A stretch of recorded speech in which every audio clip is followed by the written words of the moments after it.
Leviticus 19:34b. V'ahavta lo kamocha, ki gerim heyitem be'eretz Mitzrayim.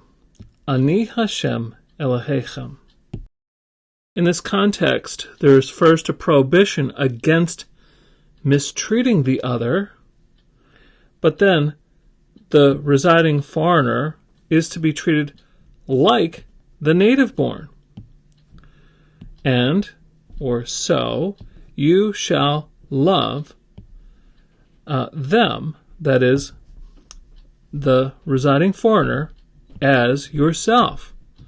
For residing foreigners were you in the land of Egypt.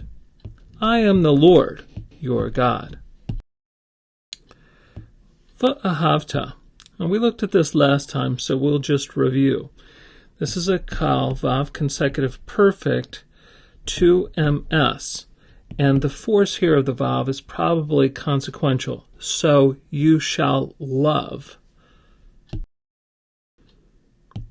Heyitem, this is a lamed hey verb. That is, it comes from hey, yod, hey. And what we have, when there's a suffix that goes on to the end, the hey tends to revert back to a yod. That's what we have in this case. So this is a kal, perfect, 2mp. You were. So we notice the double rationale clauses here, really.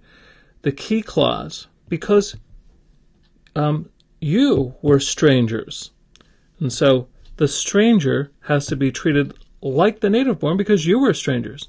And then the second motive clause, I am the Lord your God, as we've heard so often punctuating this chapter. Now, very important, remember, we've already seen that there is a citation of Exodus 22:20 in Leviticus 19:33.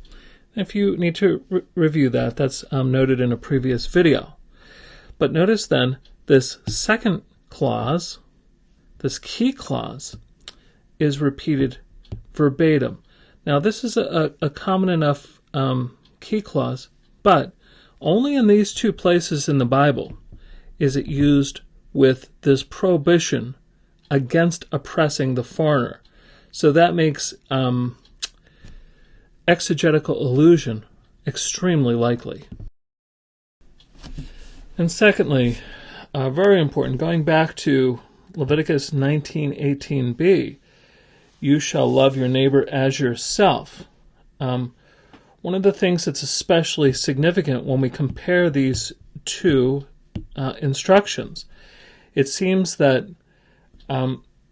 almost always the term love, when it's a finite form, is used with ate, the definite direct object marker or accusative marker.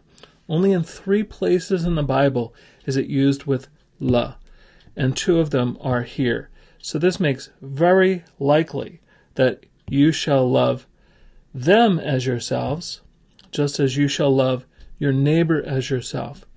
So the logic here then is, because of God's redemption, there's to be no mistreatment of the residing stranger.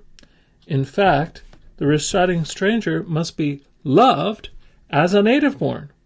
And from the lesser to the greater, if you are to love them, the other, then certainly you must love your neighbor.